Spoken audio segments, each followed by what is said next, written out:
नमस्कार. मी मोरेश्वर. हाय Maharashtra YouTube news चॅनलमध्ये आपलं स्वागत आहे. अखेर भाजपचं ठरलं आहे.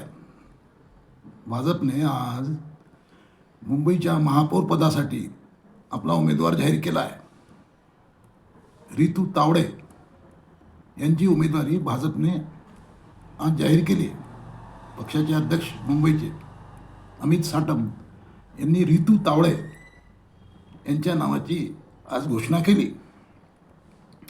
रितू तावडे एक अनुभवी व्यक्तिमत्व आहे.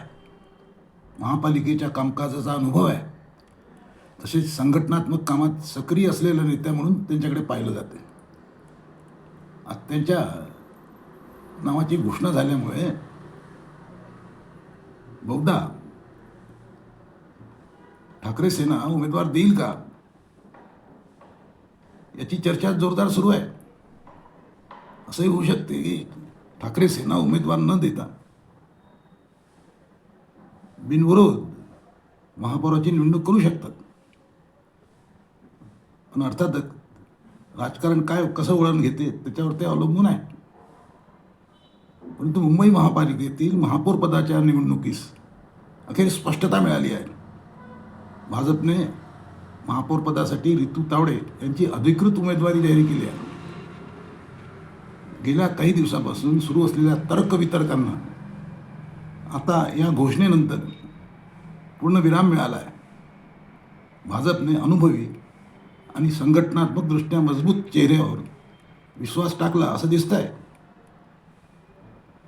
महापौर पदासाठी अर्ज भरण्याच्या शेवटच्या टप्प्यात भाजपकडून रितू तावडे यांच्या नावाची घोषणा झाली आहे. रितू तावडे या घाटकोपरमधील नगरसेविका आहेत. त्यांनी समितीचे अध्यक्षपदही भूषवलं आहे. महापौराची निवडणूक 11 फेब्रुवारी रोजी आहे. 11 फेब्रुवारीला म्हणजे अजून वेळ आहे. परंतु आज फॉर्म भरण्याचा दिवस आहे.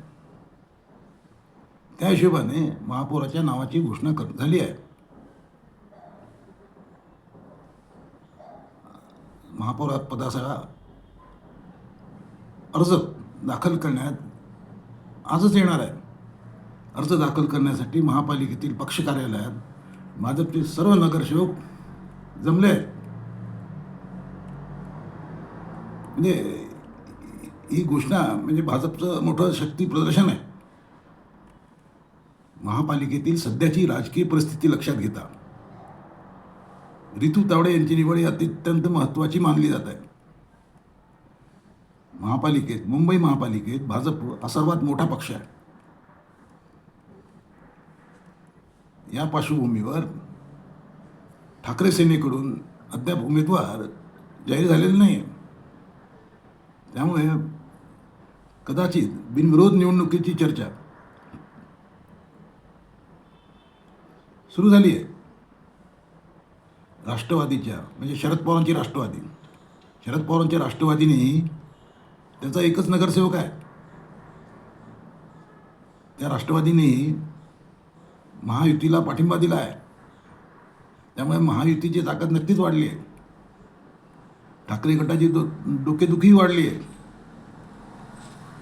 मातोश्रीवर आज दुपारी ठाकरे सेनेच्या नेत्यांची बैठक आहे.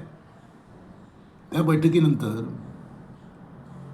विरोधी पक्ष महापौर पदासाठी उमेदवार देणार की नाही